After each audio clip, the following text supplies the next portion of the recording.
Righto, welcome back to the Virtus podcast. It's been a minute. I don't even know what season this is, but we're launching for a new season. This is not the first episode that'll release this season, but it'll release in due time. It's been a minute since I've recorded one of these two, so it could be a bit rusty, Coxy. But my first guest for season 4, 5, 6, I don't know, of the Virtus Performance podcast is Jason Cox, owner of High Performance Cricket, and most importantly, coach of Darcy Murr at the Box Hill Hawks. Mate, Darcy Murr is honestly, he is a goat, mate. I don't reckon he missed a single rep or set or anything I put in the program all over it. Like, Darcy Murr, mate, you're an absolute gem. That was literally going to be my first question. Like, what's it like to coach Darcy Murr? Oh, mate. Like, me and, like, a deal with our high performance manager, we'll just be like, mate, Darcy Murr, if every player like Darcy Murr, our job would be just the best thing of all time. Well, it is already the best thing of all time, but he is just an absolute, like, he sets the standards. And he's like his first year in VFL program, and he set the standards. We had a little award after every single month. Like, we give out like a big protein tub for the best gym goer of the month, and Darcy Murr, I think he was the first one to get it, and we probably could have given it to him every other time. That's why he's gotten so thick and juicy, because he's just winning these protein tubs every single week, every single month. On the best program, obviously. That too. That's funny, because that echoes a very similar conversation we've had here at Virtus, and myself and Lockie have had many, many times. It's just if every member was like Darcy Murr, then they'd be flying. What sort of traits that Darcy elicits makes him so good and that you wish other people would replicate? Oh, he just gets things done. Like, no matter what sort of situation, if they have like a couple with the constraints of VFL footy and not having the of training at night, things like that. Let's say the club puts on a dinner at 7:30 and go off the truck at 7:10. You're like, well, where's our 40-minute gym session going? No matter what, he has to be upstairs for dinner. He's like, no, I'm getting my gym stuff done because that's more important for his performance, things like that. He's just ruthless with how he gets stuff done. Just such a nice all-round kid as well. Respectful. Can banter with him too. Always listens, wants to learn. Just, awesome. Awesome to see him get a couple of games as well. So, he kicked his first goal, which is nice. He's Ripper. Absolute Ripper. Get shit done. Ruthless. Wants to learn. What else you say? Respectful. Respectful. Nice. Good looking. Emulate those 5 things. Good looking. Well, I can't do anything to help that in myself, so I'm fucked there. But no, I'm pretty fucked. If I can emulate those 5 things, I'll be in a good place. 100%. I was about to say cricket pre-season's kicking off, but the cricket season's well and truly kicking off. How's things looking at high performance cricket? No, it's good. A few of the boys sort of playing their first game, higher grades and things like that, which is nice. I've had a couple of boys come back from playing winters in Darwin and UK who are hopefully pushing for some second 11 opportunities, Victoria and things like that. So it's round 1 of Victoria this week, bit of rain about. So only half the sort of grades got on, half the sort of teams got on this week. But no, it's good. Looking forward for the boys to fully get started. Hopefully next week the rain holds off. I was saying I'm not deep in the cricket scene, but it seems from an outsider looking in, it seems that local cricket every single year, round 1 at least, sometimes round 2 and 3 is just called off because of rain. They usually don't get on the track. What's your experience with that? So last year it was the first 5 weeks that got rained out. So as I've sort of with my own cricket, so I started to lose a little bit of interest and passion to be the best player I can. It actually become a little bit of a blessing in disguise. Last year we got footy trip in, which is nice. Beauty. Last year we got Caulfield Cup in, which is nice. I think the year before, round 1 was rained out as well, and had one a good mate of mine who we played cricket with. He's from Bendigo. Had his 21st on that weekend as well, as I was able to get the Bendigo for that. So as a athlete who sort of to lose interest in performance himself, I was like, oh, this is great. How good is this? Yeah, that's funny because it seems, I've got a lot of friends who play cricket, and it seems like they're almost praying for it to be washed out so they can go to the pub and get in the beers. And I see you've started posting a little series on Instagram about your return to cricket. You posted something the other day about cricket. I think was cricket rained out for you the other day, correct? Cricket rained out. Oh, what was it? No, so cricket was rained out. Yeah, and you sort of went through the process of what a cricket athlete should be doing if rained out to sort of keep themselves conditioned. Do you want to sort of go into that? Yeah, 100%. So I made a post about when you get rained out or you miss a session, like you don't want to deload and miss a session, especially at the start of the year when you're on this like gradual build of increasing volume, increasing intensity, things like that. So I talked about like the things that are most likely to get you injured in a game if you aren't conditioned for is fast bowling and like running at high speed, so high speed running. So instead of sitting at home doing nothing, it's raining. Like, can you get a bowling? Or getting on the beers. Or before you got on the beers was probably more to the point. Was to get out there, do a high speed running session, get some high speed meters in. Don't go for a slow 5K sort of jog because like the human body is sort of conditioned to run for long, slow periods of time. So you're probably not going to get injured by doing that if you're going to play sport. So if you're going to run fast in the sport, run fast, build your loads up there. Don't let yourself deload because with cricket, obviously, if you're in playing like 2-day cricket and you're not running at high speed 1 week and you bat the next week and you sit down and do nothing the whole day, it's 2 weeks where you've deloaded. So, and you're not going to obviously do a top up when you're watching your team bat. It's not feasible with the logistics. So it's just being aware and being a bit proactive and just making sure your loads are up, high speeds are up, so you don't ping a hammy or a calf or a quad, and make sure you're bowling as well, so we don't have that that deloads. Because as we know, when you have a sudden spike in load with bowling, that's where like all injuries are sorted, especially like stress injuries and that are more common. So just making sure your loads are nice and consistent throughout the season, which is the goal. Does that top-up session on a rainy day perhaps look different for a fast bowler and a batsman, for example? Yeah, I'd say so. I'd probably say like for a batsman, you probably want to do a little more change direction work in there as well. Because obviously when you're batting, you're shuffling up and down between the wickets. Yep. Bowlers, you probably want a bit more high-speed meters, a bit longer distance because you're required to do that on game day. So I'd probably be two probably main differences there. Do you have any sort of parameters for fast bowlers or batters on rainy days? Like, you want them to hit X amount of meters sprint or X amount of change of directions? Like, Not really. Like, if I had like GPS and all the players and things like that, like you'd be able to say like I want you to hit like a percentage of that, blah blah. But with the guys I have and not having the budget in the business at this stage to GPS everyone at this stage. But like. Just do the session that I tell you to do, essentially. Yeah, do as I say. Exactly. Do as I say, yeah. Like, a lot of these things aren't quite feasible at the local level, are they? Yeah, 100%. Like, you get some, like, you got the research, and I do have GPS data from school cricket and things like that we can use. So, just topping up with some good high-speed meters. Yeah, we sort of use that science to guide, but really just, do what you think's best for them at that time. 100%. Just doing something's better than doing nothing at the end of the day. And just like it's more like the thought of the session of like trying to get some speed in rather than just going like, I'm going to run 5Ks really, really slow. That's sort of the main thing there. Just do something and then from there we can try and work on something a bit more perfect when we get more data and things like that. Yeah, good.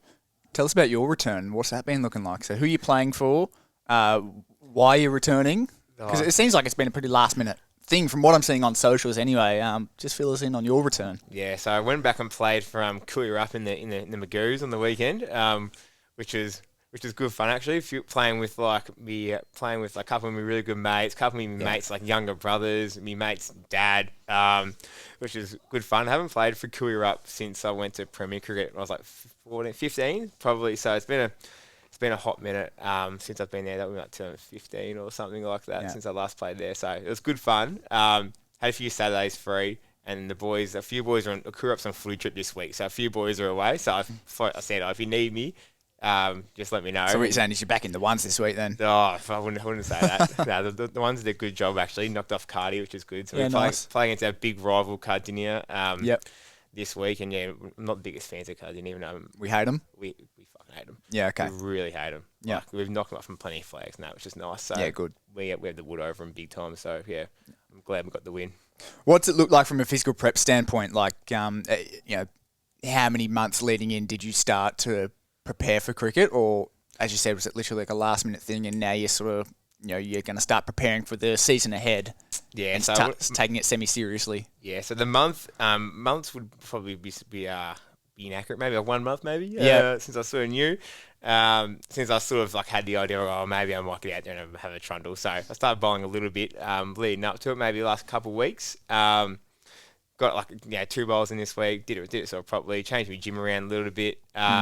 But just staying generally fit in that, obviously, throughout my whole life is the idea. So just fine-tuning things a bit towards cricket, get some actual cricket training done.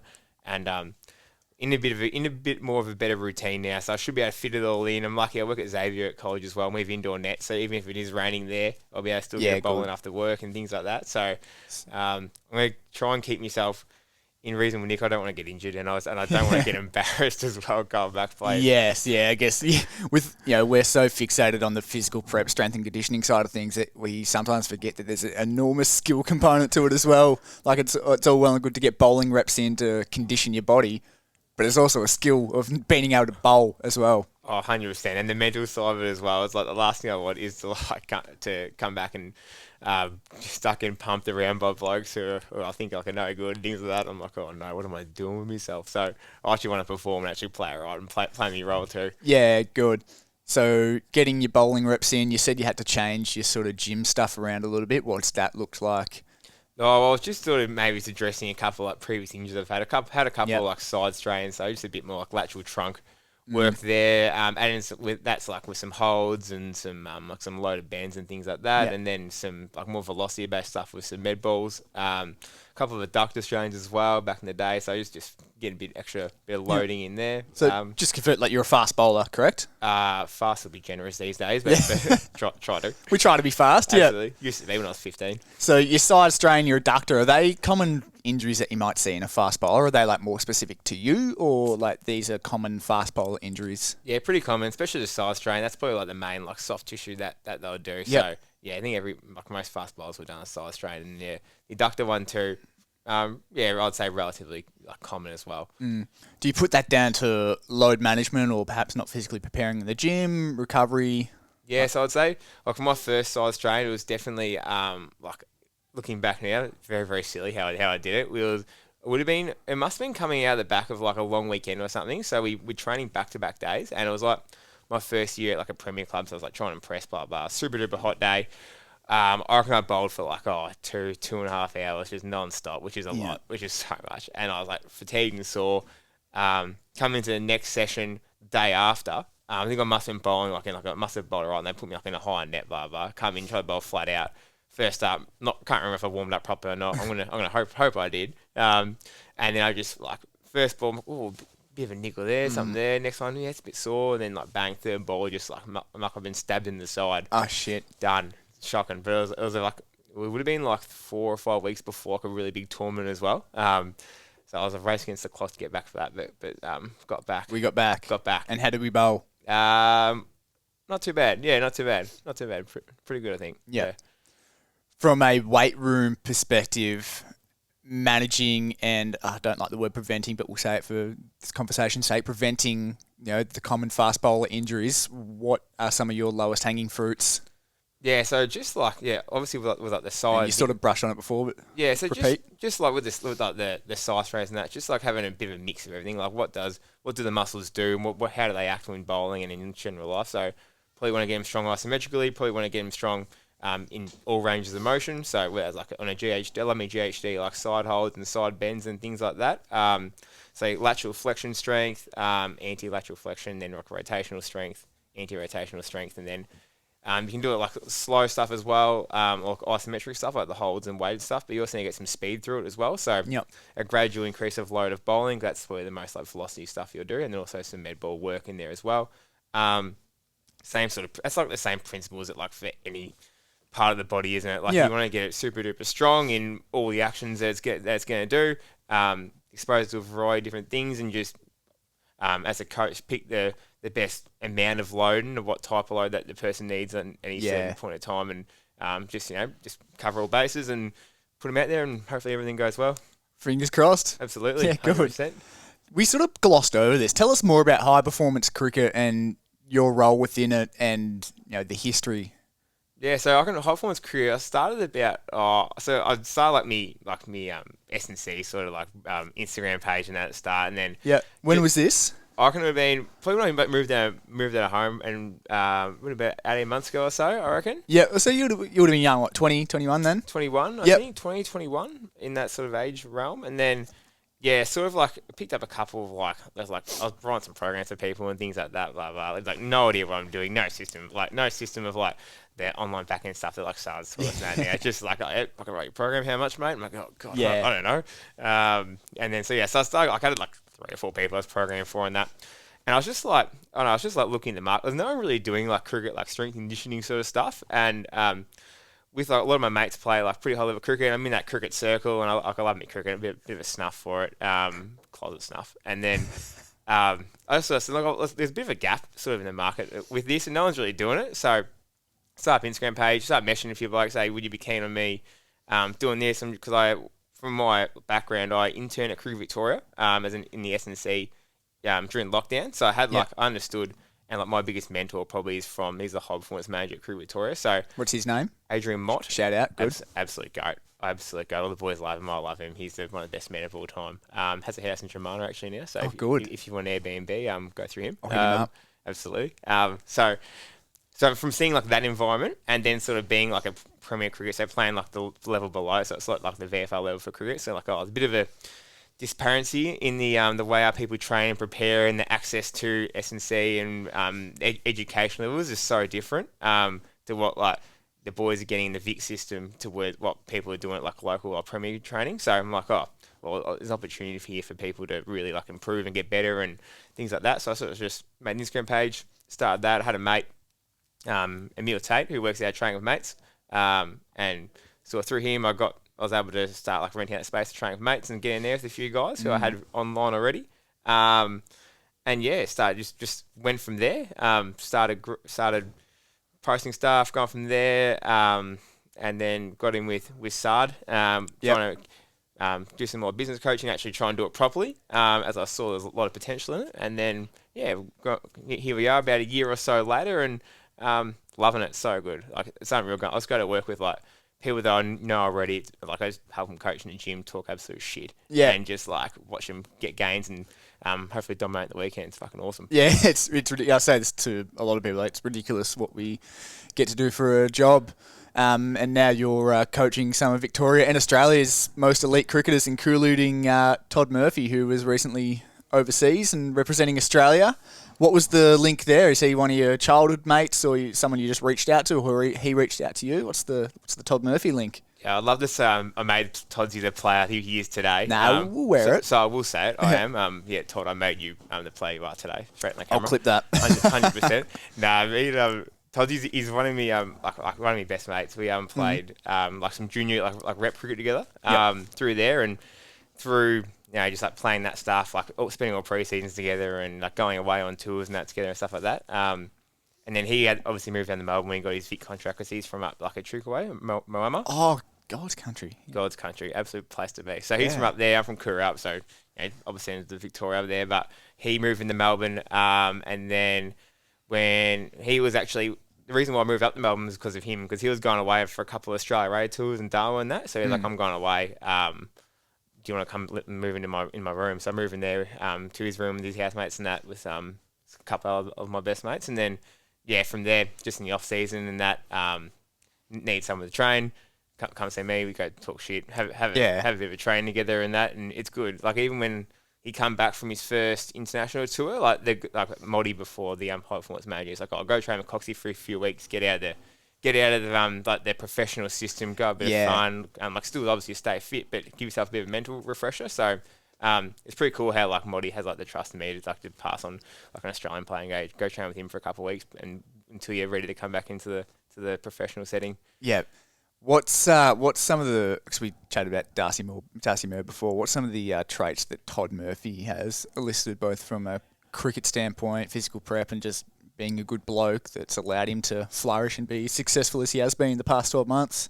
Yeah, I think like it's just like the work ethic that comes down to it. Like he wasn't even bowling off spin like when I was playing with him like under 17, so he's only just started bowling it like the last like 5 or 6 years. Right, so what was he then as a youngster? Like a batter, was he? He was a batter. He bowled these shocking mediums, and he was captain. He used to like always bowled himself way too much. Wow. And he started bowling his offies, and I didn't really rate him at the start. I had to say, like, these are pretty shit. I'll be clipping that. Nah.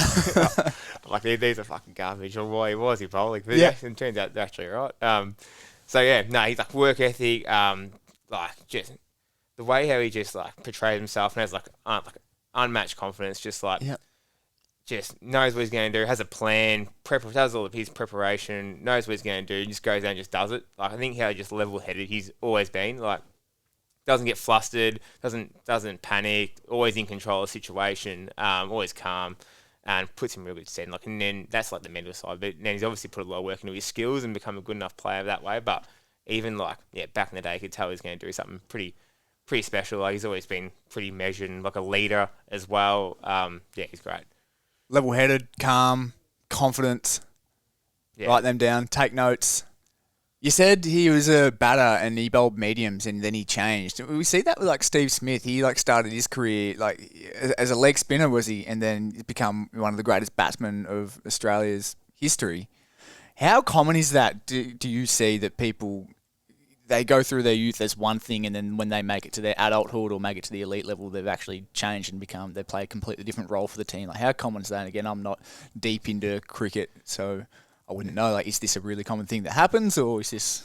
Nah, not quite really. rare? Okay. It's quite difficult. Yeah, very hard to do. Like, you obviously go off and you do this one thing. Yeah. And, like, you dominate and you get picked in like junior teams as one thing. Then like you start, pick up a different whole skill altogether. It's even though you're playing the same sport, it's a completely different thing. So it's actually I can imagine, quite hard. Do you have any insight into how difficult it would actually be to transition and completely just flip your role on its head? Because I guess it's not like footy, like growing up as a backman and then playing as a forward. Like a lot of the skills are sort of interchangeable. Like, you're literally executing a completely different skill. Yeah, 100%. Like, it's actually like a different like sport. Like, it's like from a different end. It'd be like, I actually don't know other sports. Obviously, like, you have like NFL maybe, how like they have like two different sides. It'd be like playing like, I don't actually watch NFL, but I know they have like a defensive side and it was like doing that and then going to a quarterback or something like that. But like, it's actually completely foreign. It's actually, like, when you think about it, it's actually quite bizarre. Yeah. It's quite a weird sport, cricket, actually. It is. It's not cool to like it, so I don't really like it that much. I would say it's not cool to like it. No. Oh, no, I beg to differ. I beg to differ, mate. That's a great sport. You talked about Adrian Mott. That was your time interning with Cricket Victoria, correct? Yep. What are some of the best things you learnt from him? Like you said, he was very influential in your career. Like, what are some of the best things you learnt from Motty?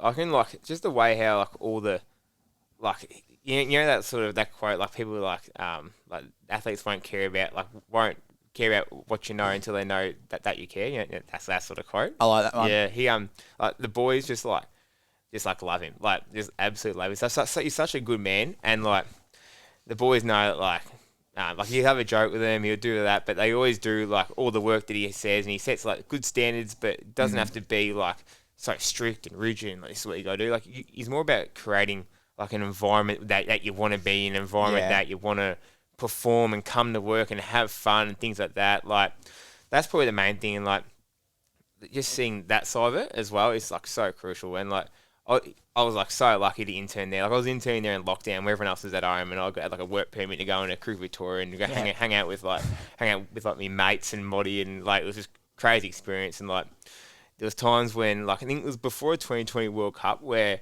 Aaron Finch, obviously the Australian captain, he was come back, he had like a knee injury, and like, it was like Moddy and like the Cricket Australia high performance manager and like a Cricket Australia physio were there, like they were in meetings about his rehab and that, and then like Moddy like, oh, do you want to join him with the meeting? I'm like, yes. So I was sitting in a meeting mapping out Finch's rehab, and then we'd go out and do like fielding drills, and I'm throwing balls to Finchy on the.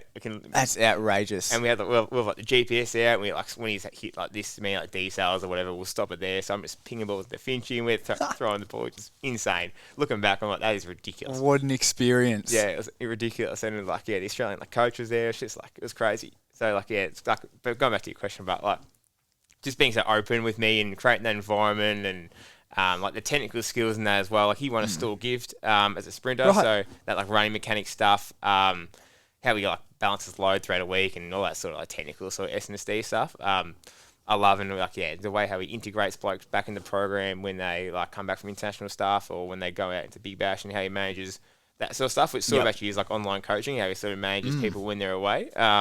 Pretty cool. Like, such a good operator, like, absolute jet.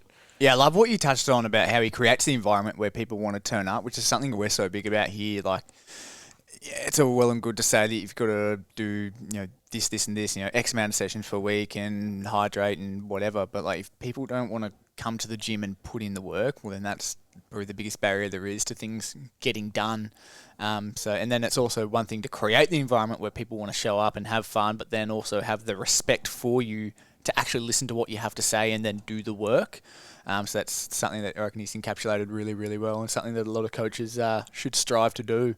100%. Like, you can write like the best. You have the best programming on Team Builder, blah blah. But if nobody actually wants it. Like, no one like enjoys your company. Yeah, like, no one wants to be around you. No one likes the environment you created. No one wants to come. Exactly. If people walk on eggshells, they hate it. They don't really want to come into work. Like, they're like, oh, who's this bloke telling me what to do? Like, you might be the smartest bloke. You might understand every like how an action potential happens in the muscle and blah blah. Like the physio, who cares? Yeah. Like, and actually create the environment where people want to get better. So the people are going to come in with energy, bring intent, bring energy. They'll bring people along with them who don't want to like actually be there that day, and that's how you actually like create results. Like, a lot of people are going to run very, very similar programs, and they're going to have everyone understands physiology at a certain level and things like that. But like, can you actually like bring people together? Yeah, bring them on a journey. Yep, correct. That's what the best coaches do. That's what makes it a coach, and not like an exercise scientist, I reckon. Yeah, and then there's, I guess, the other side of the coin. It's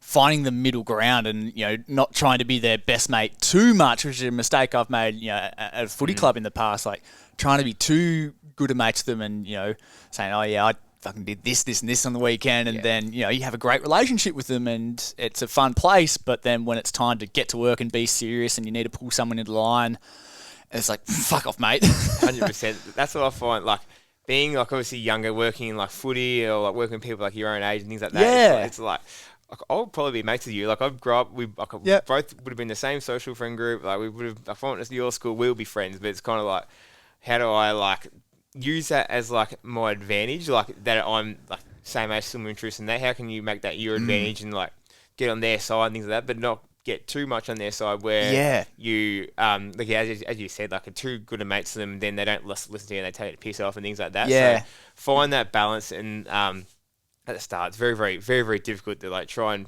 don't almost like you want to have a really good, strong athlete coach relationship, but I'm probably on the side. I probably do ear on the friend side, right or wrongly. That's just maybe my personality. And I suppose like with I suppose Todd, that was your friend prior. I guess that doesn't really matter too much, and there would be probably more respect in that regard.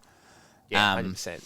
But I think we sometimes make the mistake of sometimes trying to be best mates with clients, and that can go against us when it's time to you need to give them a serve or whatnot. I'm just not good at giving serves to friends. Yeah, 100%. I think it's a lot easier, I reckon, in the sort of like in the private sort of environment. I know, because people they're like paying you to coach, so like the expectation's there. But I can find it in like working like at Box Hill and things like that. That's where I think that's where it's probably the biggest thing for me to like. No, I'm here to work S&C. Like, and it's a part of building an environment at the footy club as well, that you get amongst the boys and you get around that as well. So it's like fine balance of like, all right, I want to get around them now, but then it's like, how can I pull out and let them be the players, sort of thing. Yeah. And trying to still be like the high performance S&C sort of person, but it's also, as I said before, it's a strength to be close to people, because then you can like, I know for me personally, having S&Cs that I work with when I was going through juniors now, like the ones that were, I would say, the better blokes, I'd do things for them because I enjoy their company. Right, and if someone was like come in, it was a bit like real like sciencey, nerdy, couldn't really talk to you, I'd be like, who's this bloke? Sort of thing. Yeah. And I mean, and you just think back to school, don't you? Like, the teachers you liked most were the ones that showed an interest in you, and you could actually have a bit of a talk and banter with them, and the ones that you dreaded going to their class, they were just pricks, and they just laid down the law, very authoritarian, and it was just boring. 100%. They got their teachers like Pulse, he's Vertus, absolute goat from the old podcast. I reckon season 1, 2, and 3. I reckon he's on all those. So Jared Pulse, what a great man, absolute legend. Moo Rook, king, absolute legend. We've got Tommy Olden as well. He used to come here. Do you know TK? Yeah. Nah, he was before my time. Do you know Walk Miller? Nah, so these are all before my time. Yeah, Keep going though. He played footy at Mornington. He played at Cribby last year, I think. 3 teachers from my school who are all part of the sort of Vertus family back in the day. I reckon Locke would know. Locke, he played footy against him a lot. Yeah. So I can like those 3 teachers, like just like the part of the boys sort of thing, but also like, especially Walk, when he gave you a bit of a stern talking to you, always listen. He's a detective now, actually, and I ran into him on the street the other day. It was quite rogue cute. I'm like, so bizarre, but yeah. Ran into him on the street. Yeah, you weren't getting in trouble, were you? That's what I said to him. I'm like, hopefully aren't trying to find me, mate. He's like, nah, I wouldn't be chasing you down, Coxy. But did Jared Pulser ever give you a good serve? I don't reckon Pulse gave me. I reckon Pulse gave me a serve. I reckon Pulse is pretty good to me. I was Ducks in Pulse's class actually. Ducks. So pretty proud to say that. So you were kissing Pulse's ass. Oh, 100%. How can you not? I love Pulse so much. I can. Yeah, I'll love to have a beer with him. I'll share him out now. Pulse, come have a beer with me.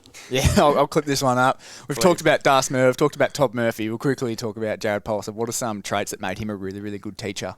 Oh, he's just like you just tell he cared, and you can just tell he just loved it as well. Like just loved his job and like just loved helping us. Yeah, and I think like he had that really good balance of like you respected him obviously. But also you can have a joke with him, you can chat to him about stuff. And like, I like people that are like more like down on your level and like you can communicate with sort of that, rather than like teachers that like get above you and talk to real authoritarian, yeah. Yeah, I don't get around that sort of stuff. So someone who can just like chat to you normally, yeah, but like, Coxy, do this, yeah, blah, blah, blah. Awesome. Like such a good man. So like just being on your level, just got along with him so well, I reckon. Yeah, awesome bloke. Just makes it easier to learn off as well. Oh, 100%. And like when you can tell people like, yeah, good people. You want to listen to them. Yeah, you resonate with them more. Yeah, correct. You have more fun. You're engaged. Engaged in the content. So good. He was an absolute great man. Take us back to junior Cox coming up and playing cricket. Was representing Australia like something that you like dreamt of doing it as a youngster growing up? Like, obviously, always like back in the day, if someone gave me an Australian hat, I would have worn it. Yeah. But yeah, no, I could. Like, is that something that motivated you? I wouldn't say it was ever realistic, ever. Yeah. And I was pretty aware of that. Like, I think if you're going to play for a show, maybe that's probably like a handbrake as well. But yeah, I wanted to play the highest level I possibly could. Obviously, I wanted to play for Australia, but was I ever like touted to go play for Australia? No. Yeah. What was the highest level you got to? I played in like the Vic underage teams. Yeah. Which is awesome. That's what I played with. I mean, shit, that's pretty high level. Yeah, it's state level cricket. Good cricket. Yeah, it was really good actually. I got to play with like Toddy and like such good, like half the Victorian. Yeah, I was going to say, are there any international players playing now that you would have played with at that level? Yeah, well, obviously Toddy's one there. I played against I got Tanvi Sangha from New South Wales, who's played for just debuted for Australia the other day. We were like Cricket Victoria went through like a bit of a transition period with like sort of my age group. So I was lucky enough. I was like around the system, like bottom age and top age. So I had like people who are a couple of years above me, a couple of years below me. So I know. So it was pretty like a lot of guys I sort of played with and against have sort of gone and get state contracts, and a lot have played for Victoria. Like Will Sutherland's the Victorian captain now. Mitch Perry's played Australia A. Like a lot of the boys are sort of playing for Victoria. I think we had like, when I was like interning there, it was really weird because it was like 15 or 16 boys I played with like a year or 2 years before were sort of on contracts. So I was just like hang out with the boys, learn S&C like in lockdown. Just winding back the clock. Just living the dream. The boys, like, I think when I first walked in, the boys were asking someone asked if I was getting treatment from the physio. I'm like, no, I'm not, mate. No one, like we had a couple, it's a couple of players sort of starting to come through now. Toddy's the main one who's playing for Australia and doing really, really well. Any good Todd Murphy stories? You'd have plenty, but none that are suitable for the camera, unfortunately. I would have thought. Yeah, I'm trying to think of some that's suitable for off camera. I can give you a couple of good ones. Yeah. But you keep thinking about that, and whilst we chat about your transition to working in the health and fitness industry, when did that start, and when did your passion for that really start to ignite? Yeah, so sort of gone through that sort of like that junior cricket Victoria Academy sort of thing. Like we had S&Cs there, and I was always sort of like, that'd be a pretty cool job to have one day. Because like I did a bit of work experience at the concreter back in Koo Wee Rup. Oh wow! All the boys are tradies, and I'm just like from the start, like, geez, I just don't enjoy it. Well, that's it. And I'm Australia's worst handyman as well, so it'd probably end in tears if I was on the tools. 100%. The boys, like, I copped a lot of shit, especially at the start, like going to uni and that. Like a lot of my mates didn't even finish VCE; they just straight into trades and that. So going to uni is a pretty foreign thing, but I was sort of like, the S&C thing would be pretty cool, cool job to have, sort of thing. But once again, sort of finished like year 12, didn't really know what I wanted to do at all. But sort of Deacon had like a degree, did exercise science and a sports management double degree. I'm like, I had 2 degrees, sport degrees. That sounds like me. Sounds good. So going to that. And yeah, first year or so there, I wasn't really doing too much at all. I was just cruising through, working a couple of cafe shifts, and not doing much really with my life. And then I got my first intern, like a placement at Rise, where I met Jazz. Was sort of like the Rise Health in Roeville. It's where Jazz is at. Yep. So that's where I met Jazz there. That was really good. So that was like a lot of coaching reps. Get stuck into that. What sort of demographic are you working with at Rise? I was like at Roeville High School. High school. So that was at high school. Yep. So it was like Rise Health Group. They were like the business that went in the Roeville sort of Sports Academy. So gotcha. Yep. A lot of kids pumped through there. Like it was actually a really good experience. You get a lot of coaching reps. You just coach. Do what you want with them.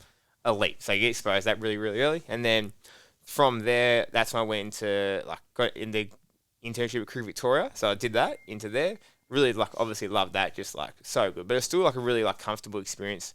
Even though I was going a pro scene, as I sort of said before, 15, 16 of blokes that I sort of knew and played with. Yeah. I knew some the girls players as well. It wasn't necessarily a new environment.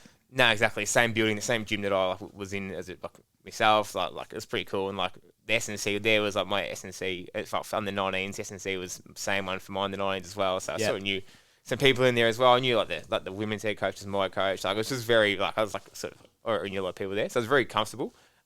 Which is a good place to start. But then I went into then the VIS. I got an internship there. Oh, yep. So I did that for a year. I was sort of rowing. That was a whole new experience. I wanted to do something a little bit different. I sort of mistuck footy, cricket, blokey sort of stuff my whole sort of life. So that was a planned thing to do something a little bit different, a little bit out there. So I did that for a year of rowing. Spent a little bit of time with athletics and dabbled in a couple of other things, but that was good. Definitely become a better coach from that.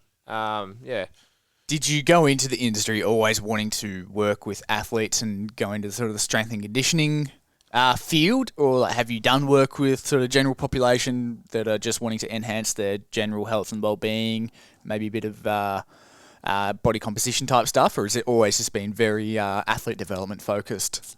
Very much athlete development focused. After my Crew Victoria internship, I got a job at Body Fit, actually, my first fitness sort of job. Is that BFT, Body Fit? Yeah. Yeah. So I got a job there, worked there, one in Sandhurst, so back near Cranbourne one. Yeah. So I started working there, but always as I wanted to work with athletes, wanted to do athlete sort of stuff there. For sure. That's sort of what I enjoy and what I love. I still do, I work at a gym in Kew, workshop gym, which is more gen pop stuff. I do a couple of mornings there a week as well, nice. Which is I still enjoy it. At the end of the day, it's actually everyone's people, and it's just good training. Yeah, that's right. The differences are actually very, very slim in their programming and what it looks like, and these things that we think are athletic qualities, like the need to be fast and to jump and to have robust tendons and to be powerful, they're all qualities that not just athletes should be able to elicit, but other humans as well. And then you just turn the dials, a fast bowler in cricket, he might need some stuff for his adductors and his sides. But again, a normal human being needs strong sides and adductors as well, but we just turn down the dials according to their activity that they participate in. 100%. Couldn't agree more. People are people, and just whatever tasks that they want to do really, really well, you just, as you sort of said, I love that dial, that dimmer switch or that dial sort of analogy. It's just turn a bit of this up, turn a bit of that down, adjust bring a little bit of this. 100% bit of that, bang, and there's a program, and you sort of just and it's the way you communicate it and coach it and things like that. That's where you get all the money from it. I still enjoy general people. It's more like the people who you're with, but isn't it? I just naturally through my I've grown up in the social circles and that, I get along really well with people who play footy and cricket. Well, that's it, yeah. So it's what you're best at. 100%. So I enjoy communicating with people who play footy and cricket. So I'm put myself in situations where I can coach people who I enjoy being around. It's a lifestyle design thing. If you want to train and hang out with a certain demographic, then put yourself in a situation where you get to do that, in which you've done very, very well. Yeah. What did you learn when you were outside of your comfort zone in the rowing sector?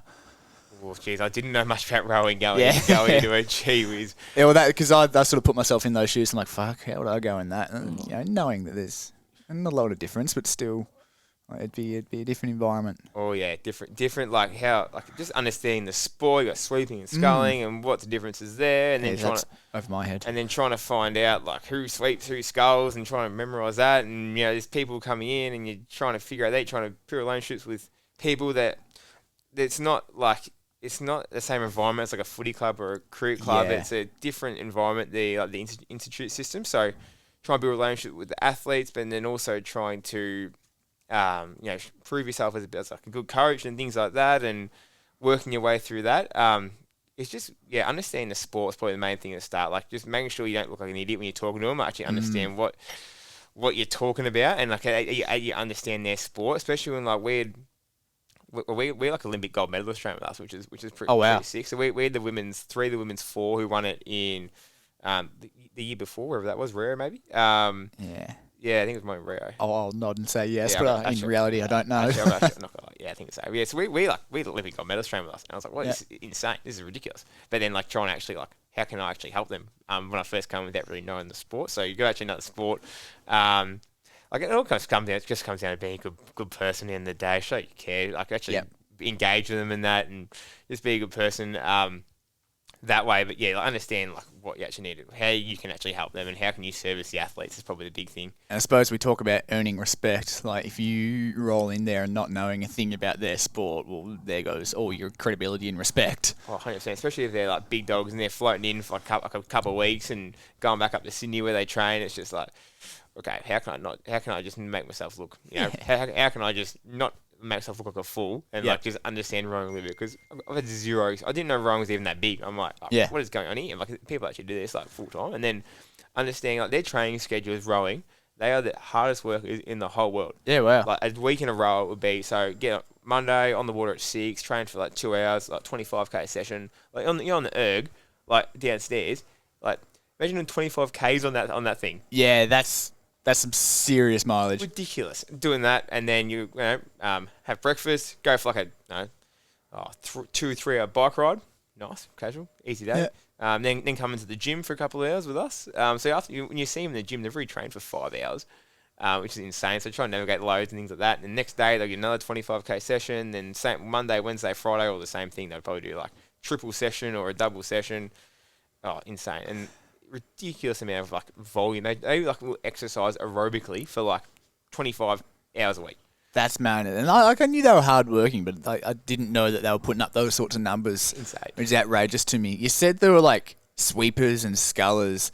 Are these, I guess, different roles that you almost have to prepare for differently? Like similar to like a fast bowler and a batsman and does preparation look different for those? Well, firstly, what are they? And does preparation look different for those roles? Yeah, so like when you scull, you would have seen it when they like they're both yours sort of thing. Have you seen that one before? Yeah. So and then sweeping's when they have like one oar and they just go to one side. Okay. So when you sweep, they're just rotating to one side the whole time. Yeah.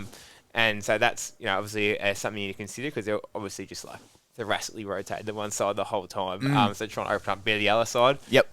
Would be nice. I'm sure they feel a lot better from that. And then apart from that, but obviously you just want to get like generally just really strong, powerful, robust in their shoulders. Their backs play up a fair bit. Yeah, I was going to say, what are some of the common injury sites for a rower? So get this, like a rib stress fracture. Never would have, I didn't know that they existed. No idea. Ribs get stress fractures? What are you talking about? Like, insane. So they get rib stressies, which is the main one there. And that's like a load thing as well. And then like, obviously everything sort of goes like how their scaps move and things like that. What part of the rib? Like back in behind up here. Okay. Yeah. So Coxy's just pointing for those that aren't watching. Like Coxy's like pointing sort of behind your Yeah. shoulder there. Yeah, like behind like your shoulder blade. So around that sort of area. Okay. Like on the back side of the ribs usually. Yeah. Which is quite fascinating actually. Management of rowing related injuries. Like load. Obviously they do, as I so mentioned, they do a lot of load. Yeah.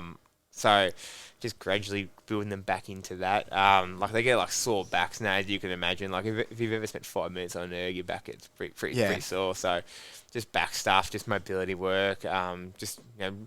Maybe you might need like every now and then, like you need to pivot your session a fair bit. So if like they come in, you got like back squats in your session, their back's pretty cooked. Just chuck on a belt squat, stuff like that. Just sort of agile, just like lateralize your session when need be, and just still get the loading that you want, but just find a different alternative strategy and don't always be married to your program that you've written on that day.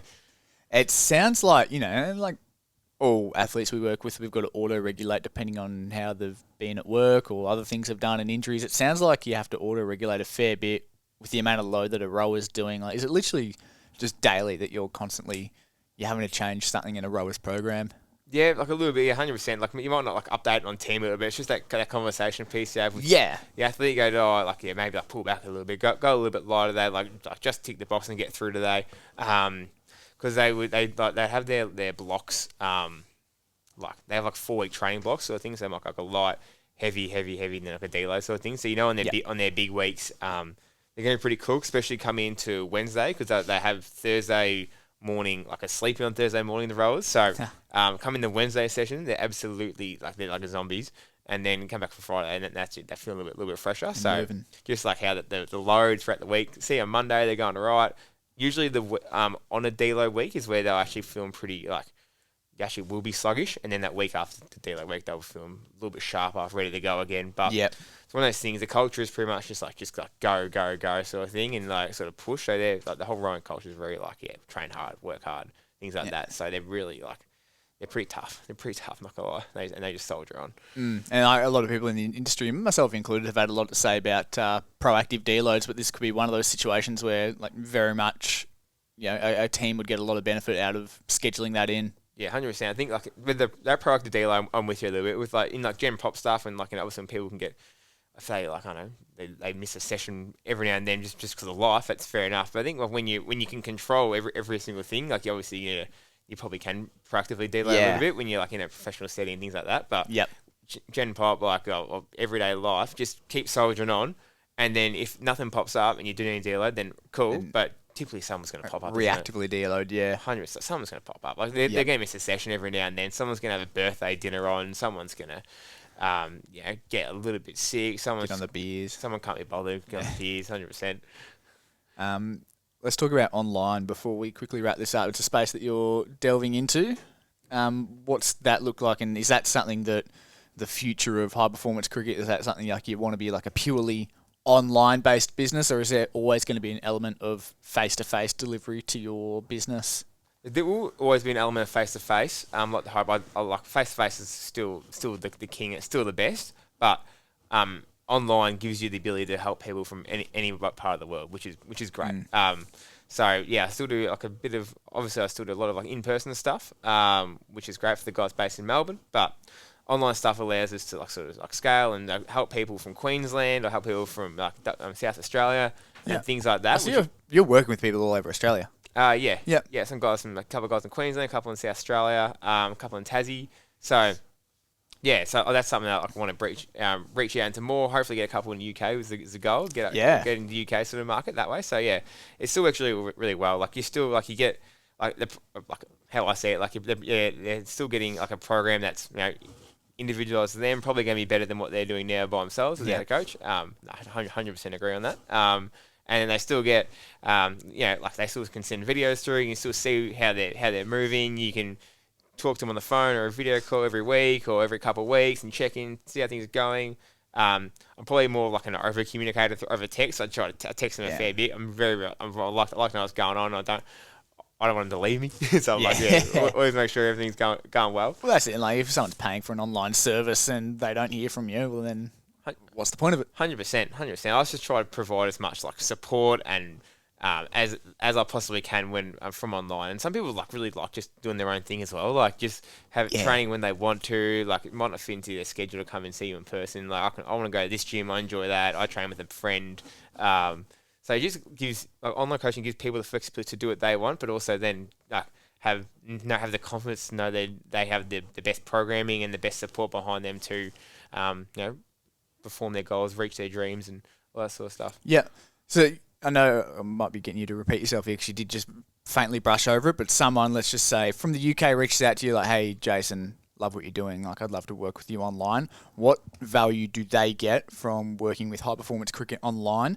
And what makes that better than just them just taking themselves through their own gym program or perhaps doing the one that their local cricket club coaches just sort of handed to them on an A4 piece of paper? Yeah, well, with cricket, mate, like a lot of it is like belief shifting. Like cricketers need to be athletic and strong and powerful, which is like something that I'm trying to sort of put out there. Yeah.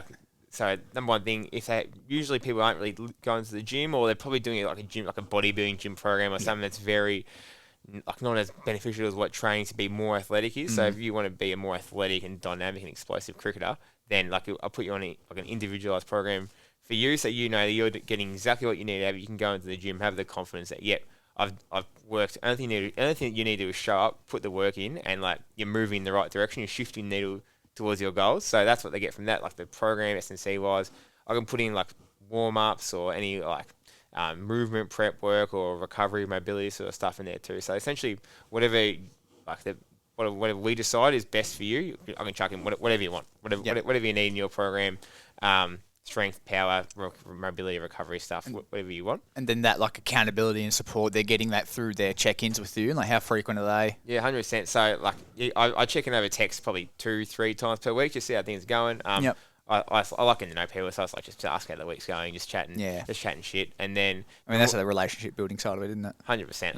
I love it. I love people. So and then from there, like either like there's some people we do check-ins once a month, or we check-ins once a week over the phone, like more of a structured thing where we chat things through and things like that. So that's where you get that support and that more or like nutrition education, like we delve into like the mental sort of skill side of cricket as well. That sort of more cricket awareness, more the cricket coaching side can come in too, which I think people really value, especially at this time of year in season as well. Talk through your performance, talk through how you're thinking in this situation when, like, let's say you're a bowler, when the batsman was going at you hard, what was your thought process? Were you controlling the things that you can control? Were you worried about what they were doing? And you sort of help them provide mental frameworks around how they can sort of deal with that situation better and like mentally be a little bit stronger and like how you can regulate your emotions. Because at the end of the day, you're gonna think something, you're gonna feel something on the cricket field. You may as well make those feelings, or like you may as well be thinking about something that's going to benefit your performance rather than things that are going to take it away. So thinking about,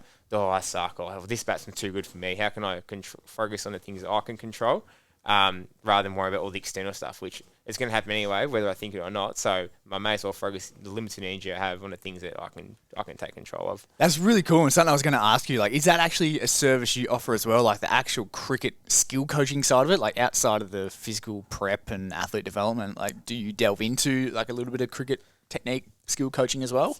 Like I'll dabble in it a little bit. I'd say I can like from like a bowling technique or a batting technique. Like obviously I know enough. Yeah. I will outsource that. And I'm actually myself and the Rocket Factory is a fast bowling coach. The Rocket Factory, unreal. He's going viral. The Rocket Factory. Yep. So me and the Rocket Factory he does a bit of work with my guys too. So I'm going to shout out the Rocket Factory. Absolutely go to him up. And we've got some stuff coming soon as well. We've got some stuff in the works, releasing some programs. Collaboration. Very much a collaboration. Good. So we've got some stuff coming up there. So some few in-season and off-season sort of programs coming in too. He does some work with my bowlers as well. So he's does some technique. When you sign with me, he can give you like a technique analysis if you're a fast bowler, which is great. And then what we're looking to do is integrate sort of those like how I do the check-in sessions as well. He can get involved with them too and talk about more technique and that game awareness, actual like skill side of it as well. So we're just getting that off the ground at the moment, but that's something exciting coming for like the fast bowlers out there to try and get an actual more like a better and just upgrade the service as well. So getting a gun fast bowling coach in to help us lift it up as well. That's such a like it's such an obvious collaboration to make like something I just wouldn't have thought of, but it's such an obvious collaboration. Like you open a high performance facility for cricketers and you just collaborate with a actual skill coach. And can I say what a fucking incredible name the Rocket Factory is, by the way?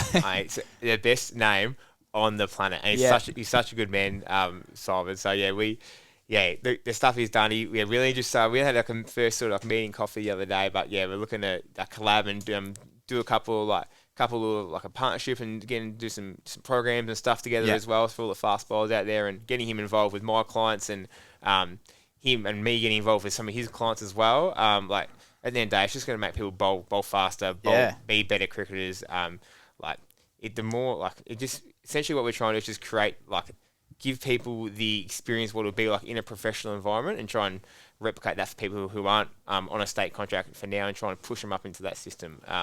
Which is great. I've also got a partnership with their Crew Victoria physios as well. So my guys can go into Crew Victoria and see their physios in there as well, which is cool. So we're trying to create a bit of like a all-round hub of like just cricket sort of performance and get around sort of that. That's sick. It sounds like there's some huge things coming for high performance cricket, and it sounds like anyone that signs up for that service is going to get immense value.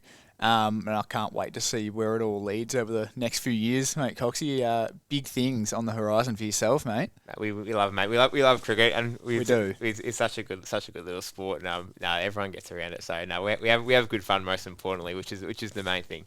Just before I do cut it off, I was just overseas at the World Test Champs and the Ashes. Have you ever been overseas to watch an international cricket game? No, actually, I've only ever been to Bali. Bucket list. Actually, Oh, mate. is my only overseas experience. So I need to get myself over to Europe like you were. Yeah. I think I'm thinking 2025. I'm good. on it off. But no, I haven't actually. But I wouldn't mind getting over there. Sometime soon. I've asked that question because I thought you had, but now people will just be thinking that's an excuse for me to just mention that I went to Europe again. Europe. I did, in fact, but we will leave it there. Before I cut you off and we go downstairs and train, I'll give you the floor for a few minutes just to plug yourself. Where can people find you? Socials, everything. Plug yourself, mate. Instagram, probably the best one. High performance .cricket. Best one there. Or like Jason Cox _ performance coach. On Instagram, it's probably the main one to find me. I've got a website, highperformancecricket.net. Couldn't get the .com flat. That's right. That's all right. That happens. But yeah, I've just talked about myself for an hour, so I don't need to worry about plugging myself and anymore. I'll give you a really good plug in the episode description on Spotify and YouTube. I'll make sure I give you a really good pump up, mate. Beautiful. First guest for season 5 or 6 or whatever it is. It's a late, big like full circle thing for me, mate. What I was talking about before, I was in Virtus about in like year 10, I think it was, or year 11. So it's nice to be back. Back in the new podcast studio, taking over the reins from Pulse. Yeah, very cool. Because I don't think we mentioned this. I've known Coxy for a bit over a year now. We're on the same sort of business mentorship group, and I was just going through some old photos a few months back, and like there was Jason Cox just on the gym floor wearing an old Virtus t-shirt, which is the one he's actually wearing now underneath his high performance cricket. Still got it. Vest. Still got the probably about the retro logo. For like 8 years old, I reckon this. So just sent it to... Actually, maybe you even sent the photo to me. And said, I was like, what the fuck's going on here? No, I knew Virtus before. You knew Virtus. Yeah, no, literally. Yeah, a former student of Jared Pulsar. Shout out. Full circle, mate. Big shout out. Good to have you here, mate. No, absolute pleasure, mate. We're going to go downstairs and train. What are we training? Uppers, chest, of course. Types. I did uppers, yeah. I mean, every day's uppers day for me. Well, it should be for everybody. Yeah, exactly right. Beautiful. Thanks for tuning in. Thanks for coming on, Cox. Legend, mate. I absolutely appreciate it. Thank you.